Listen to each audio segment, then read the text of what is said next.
La leyenda quiteña de Cantuña es una de las más conocidas y tradicionales en la cultura ecuatoriana. Relata la audacia del protagonista para burlar al demonio.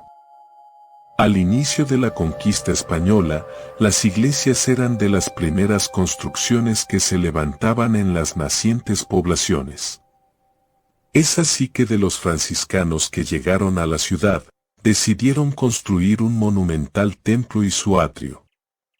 Según cuenta la leyenda, los sacerdotes franciscanos convocaron a Cantuña, que era un indígena famoso por ser un admirable constructor y que además era descendiente directo del gran general Rumiñahui.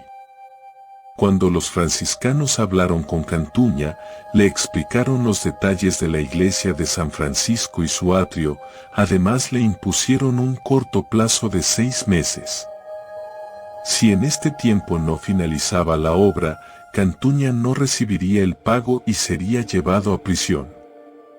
A pesar de lo difícil que se veía la tarea, el indígena aceptó realizar la construcción.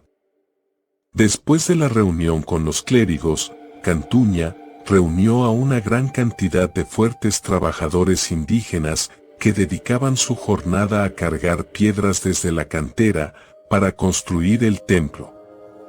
Los días pasaban y a pesar del esfuerzo que realizaban, la obra no avanzaba de la forma que debería para cumplir el plazo establecido. Así el tiempo concluyó y Cantuña se quedó solo, trabajando hasta muy tarde.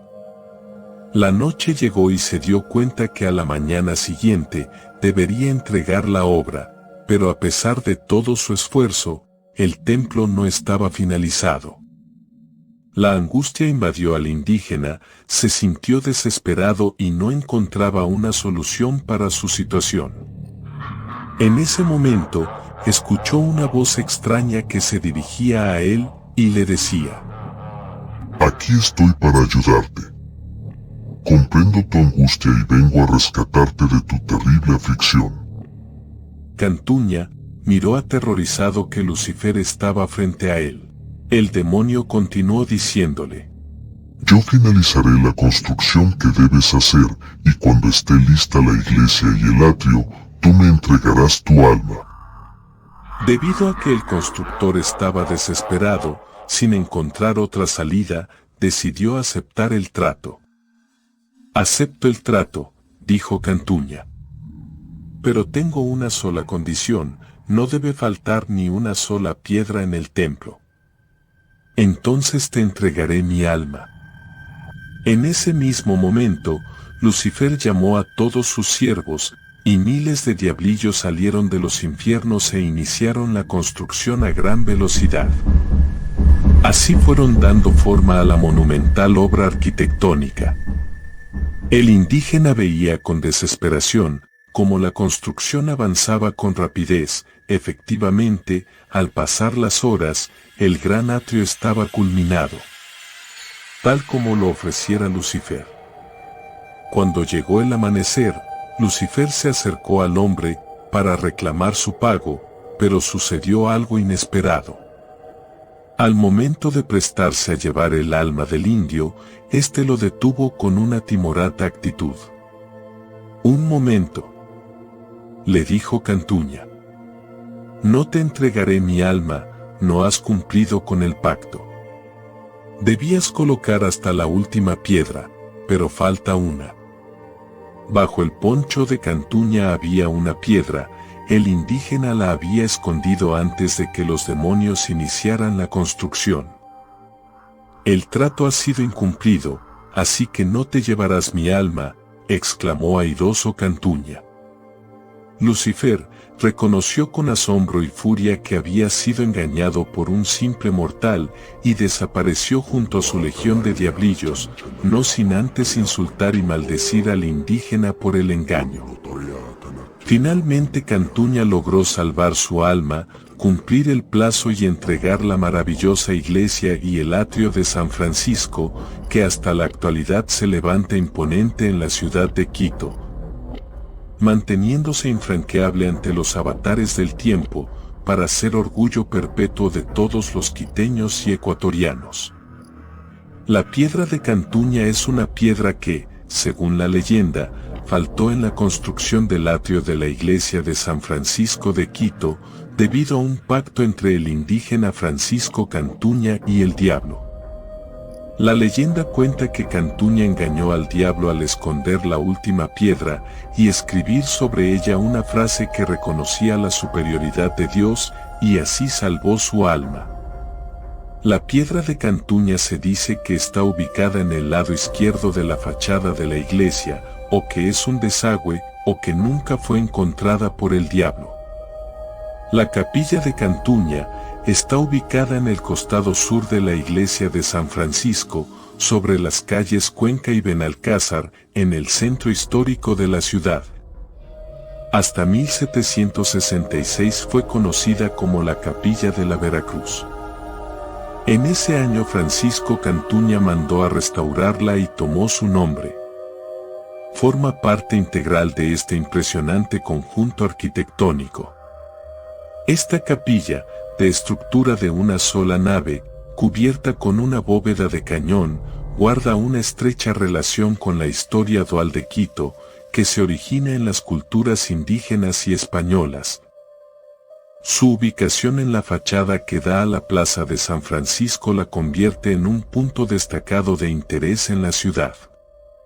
Como datos generales te puedo comentar que Francisco Cantuña fue hijo de Hualca, un indígena que fue oficial de Rumiñahui. Cuando Quito fue saqueada y arrasada por los españoles, su padre murió en la lucha, quedando abandonado.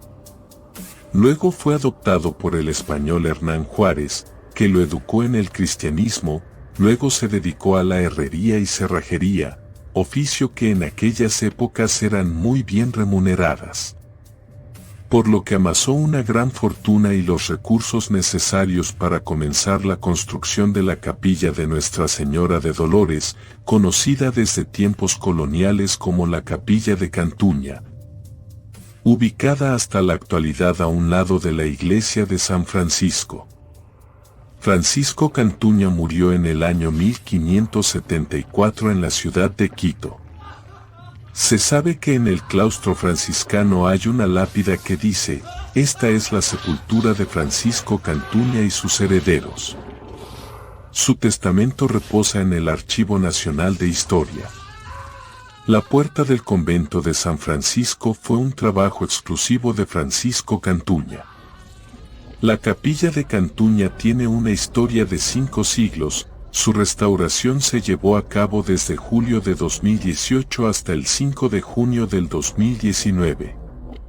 Una gran sorpresa se llevaron los restauradores del Instituto Metropolitano de Patrimonio, cuando retiraron el retablo de San Lucas en la capilla de Cantuña y vieron una pintura que corresponde al siglo XVII, cuyo autor se desconoce.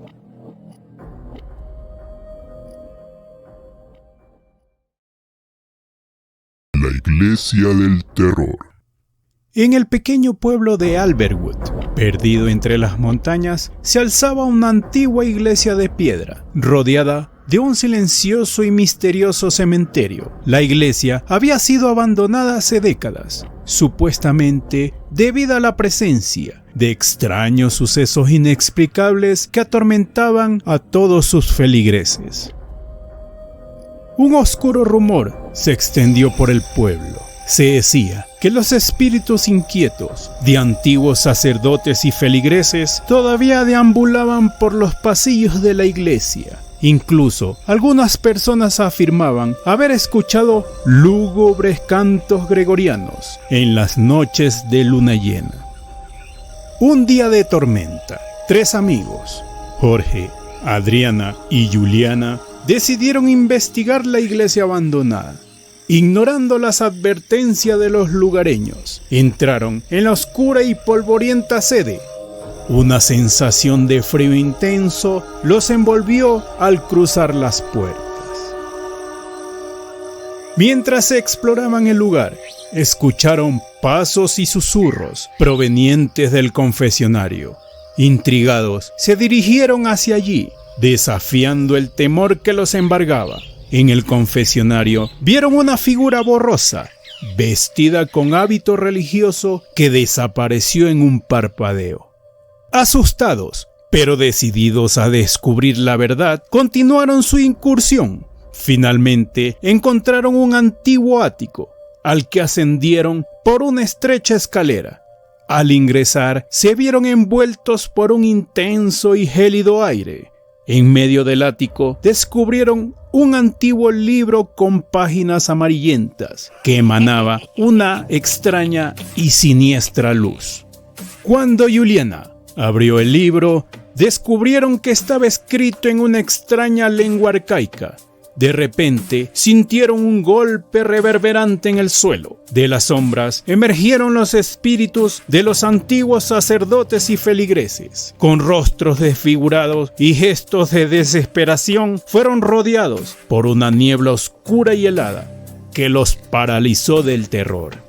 Aterrorizados, los jóvenes comenzaron a recitar oraciones al azar, desesperados por encontrar una forma de liberarse de aquella pesadilla. De repente, una luz cegadora estalló en el ático, disipando la niebla y liberándolos de las presencias malignas. Huyeron de la iglesia sin mirar atrás, jurando nunca más volver allí. Después de aquella horrible experiencia, la iglesia fue sellada y marcada con advertencias sobre el peligro que representaba. Sin embargo, Jorge, Juliana y Adriana nunca pudieron olvidar la sensación de miedo que experimentaron aquella noche. A partir de entonces, juraron evitar cualquier lugar relacionado con lo sobrenatural.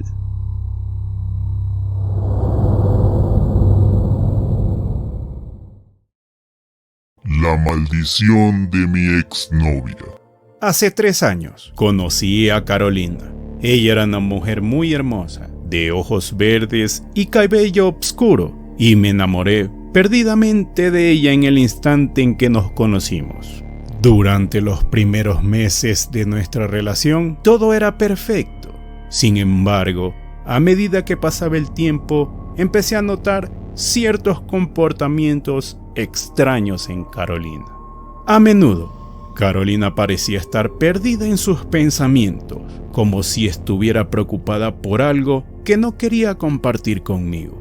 Sus ojos solían estar llenos de tristeza y preocupación, y sus palabras estaban llenas de obscuridad.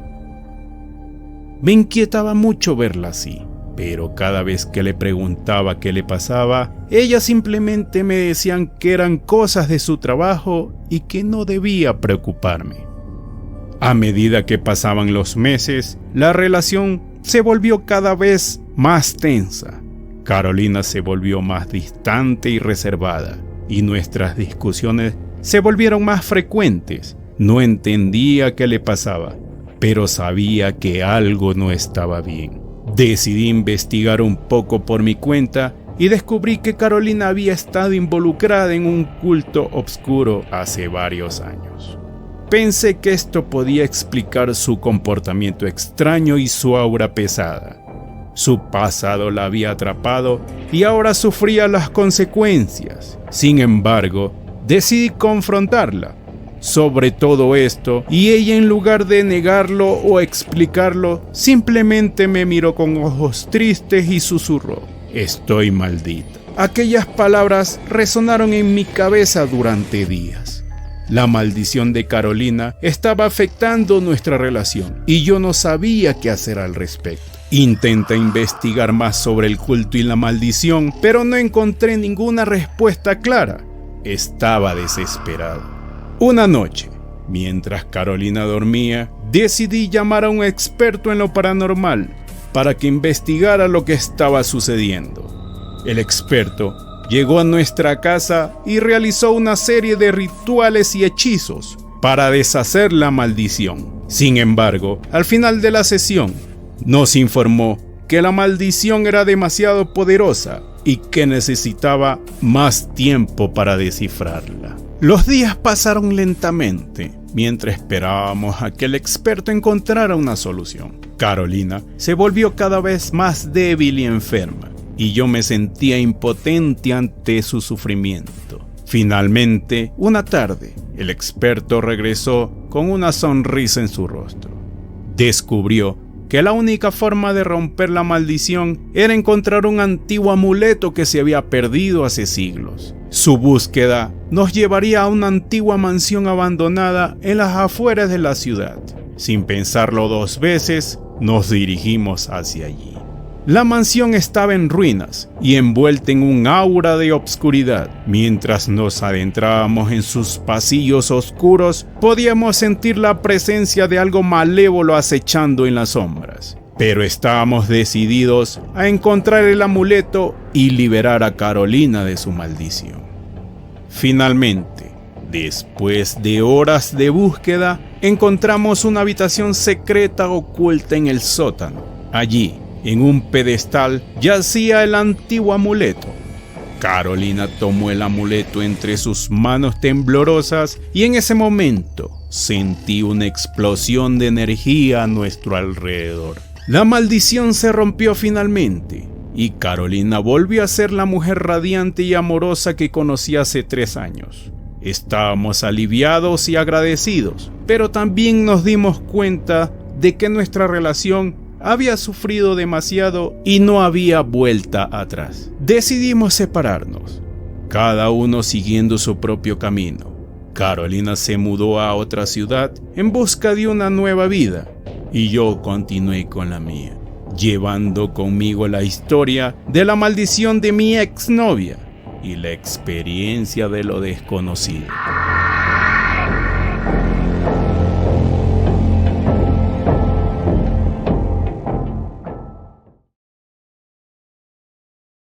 Terror en la carretera. Era una noche cerrada y oscura. La lluvia azotaba el asfalto y el viento soplaba con fuerza. Un solitario conductor llamado David recorría una carretera rural en medio de una espesa niebla. La carretera estaba prácticamente desierta. Tan solo algunos árboles se alzaban a los lados del camino, dándole un aspecto aún más tenebroso. De repente, vio a lo lejos una figura pálida y nebulosa. Al acercarse, vio a una mujer vestida de blanco, con el pelo mojado y un rostro desencajado.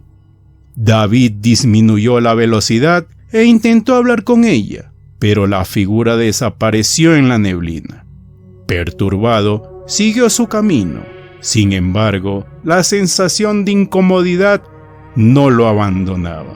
Poco después, una luz intermitente llamó su atención. Al acercarse, vio un automóvil detenido en la carretera. Un hombre mayor estaba junto a su vehículo, con expresión de pánico, diciendo que había visto a su esposa fallecida en el asiento trasero. David, estremecido, decidió ayudarlo, y al acercarse al automóvil sintió un frío helado recorrer su espalda. En el asiento trasero vio claramente a la misma mujer a la que había visto en la carretera, con una mirada vacía y gélida. Tembloroso, David decidió abandonar el lugar y continuar su viaje. Sin embargo, cada vez que intentaba alejarse, la mujer aparecía en distintos puntos de la carretera, siempre con la misma expresión perturbadora. Comenzó a sentir que algo sobrenatural y siniestro lo rodeaba. Finalmente, llegó a un pequeño pueblo y buscó refugio en una posada. Al relatar su experiencia, los lugareños le contaron la historia de una mujer que había fallecido en un accidente en esa misma carretera años atrás. Desde entonces, su espíritu deambulaba por la carretera, atrapada en un ciclo eterno de angustia y desesperación. David, angustiado, decidió pasar la noche en la posada. Sin embargo, al mirar por la ventana, vio a la mujer en el jardín mirándolo fijamente con sus ojos vacíos. Sabía que no podía escapar de ella. Al amanecer, David abandonó el pueblo, pero la imagen de la mujer fantasmal lo persiguió durante el resto de su vida. Cada vez que conducía en una carretera solitaria, sentía su presencia, recordándole que no podía escapar del horror que había presenciado esa fatídica noche.